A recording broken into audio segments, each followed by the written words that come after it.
Now, you might think that a vicar or pastor or minister in a lovely sleepy little village like Perry has probably come from, I don't know, West Sussex or somewhere like that, I imagine.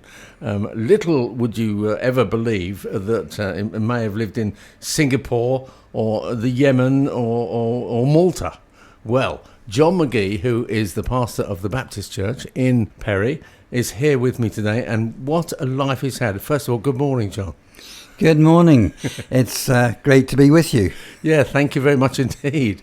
Now, your life, I don't know whether it started off like this or not, but I read that you'd written at one point or another that you decided that you'd been born, well, you had been born in Shropshire, but to a nomadic family, which is quite a good way of saying it. That's right. I was born in Shropshire at an RAF hospital called Cosford, and from there, from birth until I was 30, I wasn't anywhere more than 3 years maximum. I was in 14 schools by the time I finished my secondary education. So a real school of the world. Yeah. And how do you think that affected you? Just purely that point of 14 different schools. Well, you've obviously coped because you've passed all sorts of qualifications to become the pastor of the Baptist Church in Perry. Yeah, often it would be like a catch-up game because schools may have the same curriculum, but they're in a different stage of the curriculum. Yeah. So you've got to catch up a lot. So that can be difficult. And, of course, I had one stage where there was no school at all for a whole term, which some of the school children now perhaps will recognise. And yet, there's a different kind of education. It's the education of the world. You... are seeing, understanding things geographically that you couldn't do otherwise. You learn a lot you couldn't learn from a textbook. The reason for why we travel, my dad was in the RAF and then I was for 10 years. Yes, you were. So the reason for travelling did mean that we went to particular places that were high points, shall we say, of late 20th century history. I bet your dad was proud of you, his son following him into the RAF, wasn't he? Yeah, I think every dad has a pride for their children, as we do. Yeah, absolutely. Now, earlier in the 50s, you were in Singapore during the Chinese riots, which, of course, was well reported here. So a lot of people remember it, but not quite like you do, having lived there. No, you're living it, you're experiencing it, and makes life interesting, doesn't it? I once, when they had a lot of riots in Cairo, yes, I then went to Cairo. I was on holiday, and I happened to mention to one of the guides there about these awful times they've been having, and he said, "I don't know what you mean."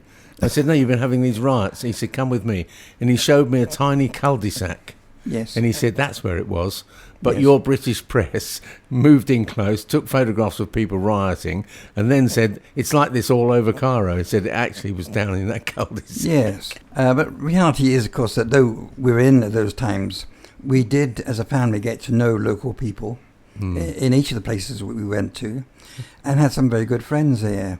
And some of them would speak about their experiences. Bear in mind the 50s, not long after the occupation of Singapore, and they would speak about their experiences in a different context altogether, and quite interesting to see how they coped through it all.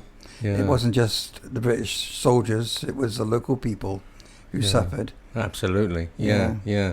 Then you moved on to Germany. Well, Germany was very different in the 60s, I should think, to what it is now, wasn't it? Yes, it will be. We lived in a small RAF station. It was a secret radar station.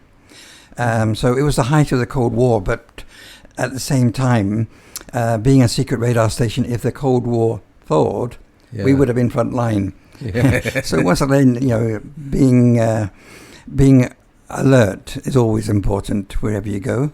And as a child, and I'm not sure what the soldiers thought of this, but as a child, I can remember that we would go out and we'd play out in the woods that were in the hillsides, and there sometimes we would find soldiers who were on exercise, and here we were, children giving their game away. Spoiling it for them. Yeah. Probably not realising the danger, probably enjoying every second of it if you were still quite young. Yeah. And you spent some time in Malta. Now, Malta to me, although my brother was stationed there for 3 or 4 years when he was in the Navy, but to me, it's a holiday destination, which obviously was quite different to what it was when you lived there. Yes, but once again, you're learning things that you wouldn't have done otherwise. Yeah. For example, in this country, we look to a church steep tower and we look at the clock and we set our clocks by it, and it kind of goes back to the time when there was no BBC or radio station to get a time check on. Yeah. But in the rural parts of Malta, you're going to find 2 clocks on the churches, and one's always at the wrong time. What's the reason for that? The reason for that is because they have this legend there about confusing the devil. So, I see. That's what it's there for. But I remember finding a local person, and I said, about this legend, and he said, yes, that's right. I says, well, which clock do you use? He says, I don't know, I'm confused as well. Yes. I was just going to say, well, beside you, if you get caught using the wrong clock, I would think out there. Yeah. And by the time you moved on yet again to Cyprus, you were then married. You and your good lady Joan were newlyweds, I presume, when you went to Cyprus, were you? That's correct. We got married in 1973. Yeah. And, of course, by this time I had a reputation of being, growing up, Singapore in the riots, Germany at the height of the Cold War, Aden when they had the terrorism and the British evacuation out. And I said, don't worry, things are going to be different now. Our first posting together as a married couple is going to be this romantic island in the Mediterranean. All the stories of Aphrodite. What better way to start married life? Yeah, we were there 1 year, and then they had the military coup and the Turkish invasions. But she stuck with me. Yeah, yes, and she still is. She's still there. But what's it like being in a military coup? Those of us that have lived here, well, especially those that were born just after the war, we've had the easiest of times, really, although we like to think it's been difficult, but it's not as difficult as being there at that time, I wouldn't have thought. Yeah, we lived in Limassol, and I was based at Akrotiri, 16 miles away. I went into work that day, a normal day's work, and from the place I worked, somebody went down to get stuff for the tea break and everything, came back and says, there's been a coup. Macarius is dead. He wasn't, but this is what he said. Yeah. He says, Macarius is dead. And he was a bit of a joker, so we didn't believe him. It was true. But the problem is, of course, that our families were stuck in Limassol. We were stuck in Akrotiri. And, we made an attempt to go out and by convoy, and the convoy was fired on. So we had to go back, not knowing what's happening to the families. Until eventually we were able to get a safe journey back. You see, all of this, it's all part of life's rich pattern, you might think now, looking back on it all, which is obviously helped because these days you're writing books, which we'll get to in a moment. But during all these different moves between the Yemen and Cyprus and all that, did you ever come back to England for any amount of time? Oh, yes. Oh, I see. So, and Scotland and Wales. Oh, right. Oh, fair enough. I'm not sure which came first, either you becoming a man of the cloth, as they say, or an author? I was a minister. I had written things for local papers and magazines. I just didn't feel I had the time for it. And I can remember one time I went to... I was conducting a funeral for a lady who I met in a nursing home. And when she died, I was asked to do this funeral. And never met the family. And... there's only two of them. There was the lady and a gentleman, a son and daughter. The daughter lived within reach, so I did all of the arrangements with the daughter. The son lived somewhere in England and never got to speak to him until the funeral and the tea that followed. I had written things for local papers and magazines, but never done anything serious like writing a book. I just didn't feel I had the time for it. I can remember one time I went to... I was conducting a funeral for a lady who I met in a nursing home. And when she died, I was asked to do this funeral and never met the family. And there was the lady and a gentleman, a son and daughter. The daughter lived within reach, so I did all of the arrangements with the daughter. The son lived somewhere in England never got to speak to him until the funeral and the tea that followed. And as I talked with him, we talked about different places. It turned out he was living very close to where I was evacuated back to when I was evacuated out of Aden, and talked about the different things in the area and the people, and I couldn't remember. Until I mentioned one particular business. I said, oh, I remember that business. I mentioned the name of the family that owned the business. Oh, they don't own it now. And then the conversation continued, and then somebody else in their family said, oh, but the couple that own it now, that's her maiden name. So it was still the same family. And I happened to know her pretty well. We were within months of each other's ages. So it kind of shocked me that I couldn't remember so much. This was an important part of my life. I should have remembered, and I didn't. Some months later, I wasn't too well, and so I was advised just to take some time out. And I thought, well, I don't really like sitting here twiddling my thumbs. So I sat in front of the computer and I started trying to type things that I could remember. And the things that I couldn't, I researched.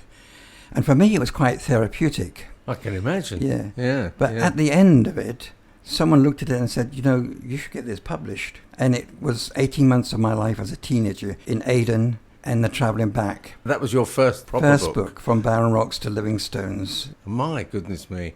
So you were a minister out in these other countries then? No, I was in the RAF when I was in these countries. I was an electronic technician working on aircraft communications, radio navigational aids.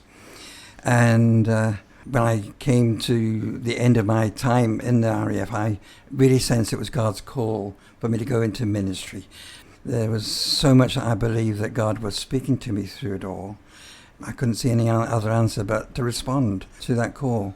Which you were obviously quite right, because here you are quite a few years later, still doing it. Yeah. That's great. Let's just get back to this, your first book, which was From Barren Rocks to Living Stones. When you say living stones, that's not Livingstone, that is living stones. That's correct. 2 words. So this is your life as a teenager. How far does this book take us? That's really, I was in Aden about 15, 16 months. So really it was 18 months of my life as a teenager. I think when you've travelled in the way that our family had travelled, I think you can write a bit more than you would do if you're in one place all the time. I mean, if I was living in one village, whatever village it is, what have I got to say except I got up, I had my breakfast, and well, nobody wants to know about that. They don't want to know about me personally, but the things that surrounded us, that political action, the military action that was going on, is something that I would say is a bit more interesting than Jon Magee.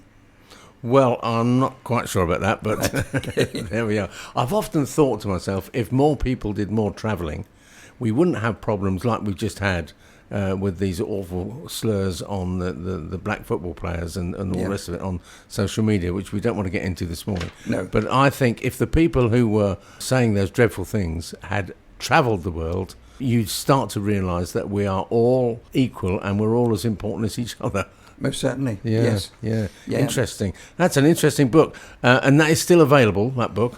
It certainly is. If you can't find it in your bookshop, it's maybe because you're not a good one. But wherever you are, you can get it on the internet, on Amazon. It's also done as a Kindle. So if you don't like to hold a book, you can... A lot of people say, no, I like the feel of a book. But I think when I go on holiday, I can take 6 books on my iPad.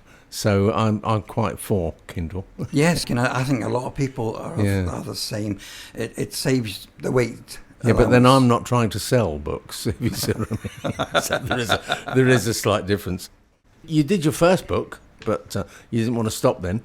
So along came your second, which is Paradise Island, I think, isn't it? Paradise Island, Heavenly Journey. That's actually going back like a prequel to my Singapore years. All right. For me and the family. And what I've kind of gleaned from the family and from the people that we met in Singapore. And that is also available. We'll give you the titles of these just before we finish. Don't worry.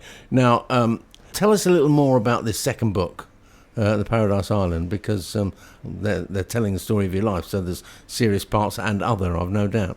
Oh yes, as I said, that was the earlier part of my life, and we were I'm the youngest of 6. Yeah. So a whole family of 6 plus the adults, plus the parents. Yeah. As a child, we get into scrapes. It tells something about how a mother on her own, because Dad often would go ahead, how a mother on her own would cope looking after 6 children, travelling on a boat, a ship as it was then, all that way into the Far East, and trying to make sure you don't lose any overboard.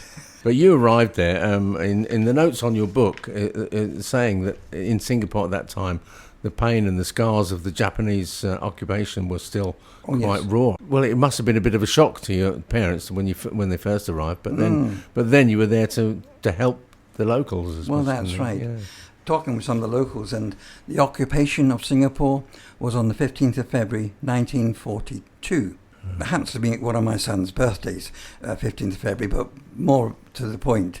In 1942, 15th of February was the Chinese New Year, on the same day as their country was being overrun. And one of them was speaking about how they drove through the streets of Singapore on a day in which they should be celebrating, as Chinese would do right throughout the world, and there they saw people, their own kinsmen, mutilated and killed on the side of the road.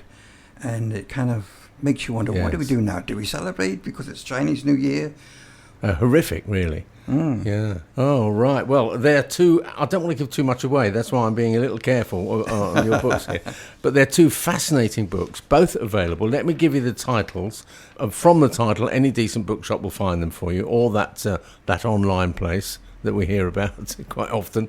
The first book was From Barren Rocks to Living Stones, and don't forget they're by Jon Magee, and John spells his name Jon, Jon Magee. And the second book was Paradise Island, Heavenly Journey, also obviously by Jon Magee. Have you got another book in the pipeline? I've got a number of ideas, but they're not there just yet, but they will be. I've never known an author to tell me what's next anyway yet. More than your life's worth, I think. Yeah, yes. But absolutely fascinating. Obviously, on radio, it's difficult to go into all the details, but what a life you've had. People tell me I should write a book, but by goodness, you've written 2, and you've still got more to come. I hope people buy your books and read them, because they are absolutely fascinating, I'll tell you, folks. John, thank you very much indeed. Before you go, though, tell me, how have you settled in Perry, in our lovely little local village? I've settled very well. Interesting, because I came here the beginning of August 2019, and most of that time has been under pandemic. So a most unusual time to try and get settled into a place. You want to get around, you want to meet people, and you've got that hindrance that's here. Yeah. But nevertheless, still a very friendly place. And the church, people who are very open to look and see what can we do.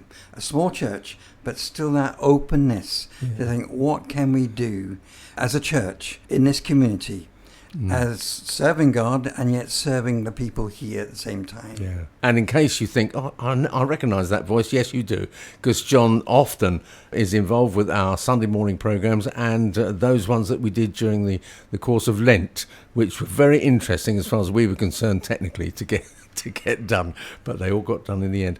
Jon Magee, thank you very much indeed for coming in. It's really nice to meet you, finally. Thank you for inviting me. It's been a pleasure to be with you.